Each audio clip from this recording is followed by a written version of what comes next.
నియోజకవర్గం మీర్పేట్ కార్పొరేషన్ పరిధిలోని Lenin Nagar 119 survey నెంబర్లో అసంపూర్తిగా ఉన్న డబుల్ బెడ్రూమ్ ఇళ్లను పూర్తి చేసి వెంటనే లబ్ధిదారులకు కేటాయించాలని డిమాండ్ చేశారు. ఈ మేరకు బిల్డింగ్స్ లోపలికి వెళ్లి ఆందోళన చేశారు. గత ప్రభుత్వ హయాంలో గుడిసెలను తొలగించి డబుల్ బెడ్రూమ్ ఇళ్లు నిర్మించి ఇస్తామని హామీ ఇచ్చారు. 7 ఏళ్లు గడుస్తున్నా పూర్తి చేయకుండా ఉండడంతో బాధితులు నిరసన తెలిపారు. బీఆర్ఎస్ హయాంలో పట్టాలిచ్చారు, నేటికి పొజిషన్ ఇవ్వకుండా మభ్యపెడుతున్నారని బాధితులు ఆగ్రహం వ్యక్తం చేశారు. మేము ఇక్కడనే ఉంటాం సార్, లేని నగర్లోనే ఉంటాం. నా పేరు పద్మ. మేము 20 ఏళ్ల సంది ఇక్కడనే ఉన్నాము. 2013లో మాకు సబిత మేడం మాకు పట్టా అని చెప్పేసి పేపర్ ఇచ్చింది. ఇక్కడనే ఉన్నాము. మళ్ళీ తీగల కృష్ణారెడ్డి వచ్చినప్పుడు మాకు ఇల్లులు తీసేసిరు. ఇల్లులు తీసేసిన తర్వాత 4 సంవత్సరాల కింద ఈ డబుల్ బెడ్రూమ్ ఇచ్చిరు. 80 ఇల్లులు తయారు చేసి ఆ 80 ఇల్లులు ఇచ్చేసిరు.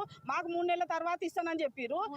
3 నెలల తర్వాత ఇస్తానని చెప్పారు. 3 నెలల తర్వాత అయిపోయింది. 4 సంవత్సరాలు అయింది. ఎవరు వస్తలేరు, ఎవరు చూస్తలేరు, పట్టించుకుంటలేరు. పట్టించుకోనందుకు మేము ఈ రోజు అందులోకి మేము అందరం అనుకొని అందులోకి జాయిన్ అయినాం సార్. మేము ఈ రోజు మాకు అది ఏ లీడర్లకు సంబంధం లేదు. మేము అందులో వచ్చేసినాం. మాకు అదే కావాలి. మేము అక్కడనే ఉంటాం. అది ఇంకా లబ్ధిదారులు ఉన్నారంటే మాకు మేము కట్టలేకపోతున్నాం, ఉండలేకపోతున్నాం సార్. బయట మా గుడిసెలు కూడా కొంతమంది ఉన్నాయి. మేము ఇక్కడనే ఉంటాం సార్, లేని నగర్లోనే ఉంటాం. నా పేరు